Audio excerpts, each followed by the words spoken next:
Olá pessoal, eu sou Luiz Arthur Nogueira, este é o Papo de Economista, um programa feito por quem ama debater economia sem economês, direto dos estúdios da B3 em São Paulo.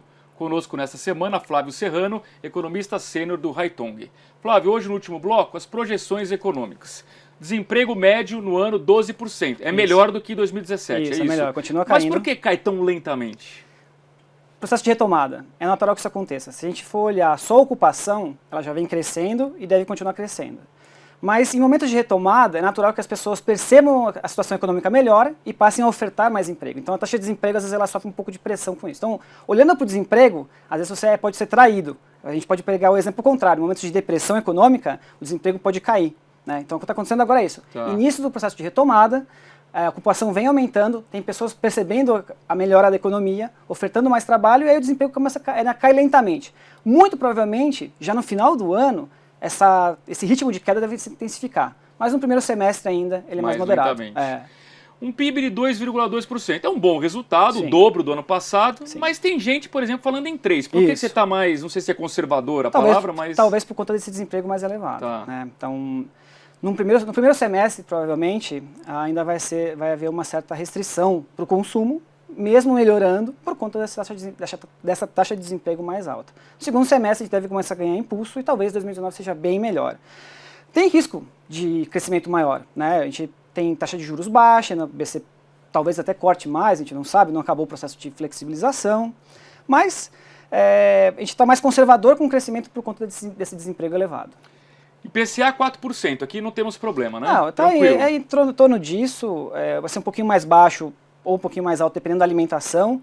Tem alguns riscos para cima, principalmente energia elétrica, é um risco, a gente tem um balanço de energia complicado, já vem, né, desde 2017, na verdade, há muito mais tempo, na verdade, mas em 2017 os preços subiram bastante. Esse ano também, a gente está com bandeira verde ainda, mas a gente sabe que o inverno é um período de seca, então vai voltar para a bandeira vermelha, e o ponto importante é que bandeira que acaba, né? Então essas coisas podem influenciar um pouquinho o nível, mas caminhando, a gente está perto de 3 hoje, vai caminhar para perto de 4 e ali deve se estabilizar por hora. No bloco de ontem, no Caricorô, você falou que o Banco Central, na sua opinião, deve parar o corte da Selic. Agora, a pergunta aqui é a seguinte, e vai manter esse patamar o ano inteiro ou em algum momento ele volta a subir? Esse é um ponto importante, porque apesar da gente esperar a manutenção da taxa Selic, por esse quadro de atividade ainda, né, em recuperação incipiente, IPCA sob controle e até baixo no primeiro momento, essa taxa de juros deve ficar nesse patamar por bastante tempo.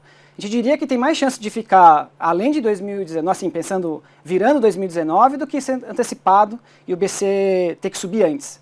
A gente espera o início do processo no primeiro trimestre de 2019, mas se a gente for balancear, né, os riscos, é mais provável que fique mais tempo. Isso é um ponto interessante, porque, em geral, os períodos de estabilidade da taxa de juros são muito pequenos. Verdade. E a gente espera uma coisa diferente dessa vez. E mais importante ainda, quando tiver aumento, provavelmente vai ser um processo de normalização de política monetária, que é diferente de aperto monetário. Pode parecer meio estranho, mas é o seguinte, se ele aperta, ele tem que manter a taxa de juros acima do ideal, do nível neutro, para frear a economia.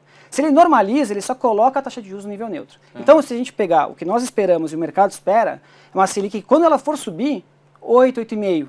Diferente de um processo de aperto monetário, que a Selic deveria ser elevada para 10%, 11%. Então esse é um ponto mais importante desse cenário que a gente tem favorável para crescimento nos próximos anos. Para a gente concluir, você vai voltar daqui um ano para a gente analisar o que deu certo, o que deu errado no Brasil e no mundo. Qual seria o principal risco olhando o fim de 2018? É a eleição? É alguma surpresa negativa na eleição? Do ponto de vista doméstico, eleição pode ser um fator de risco. E lá fora? Lá fora é muito sensível, né? De repente, se nós tivermos uma economia americana que para de crescer e volta a desacelerar, isso daria algum reboliço aí nos mercados. O mercado está muito confiante nessa trajetória de recuperação aqui e lá fora.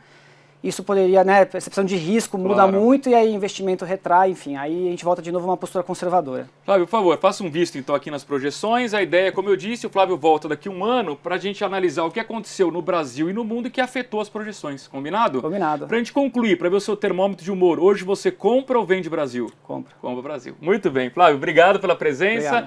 Obrigado a vocês pela audiência, um grande abraço, um ótimo fim de semana e até o programa da semana que vem.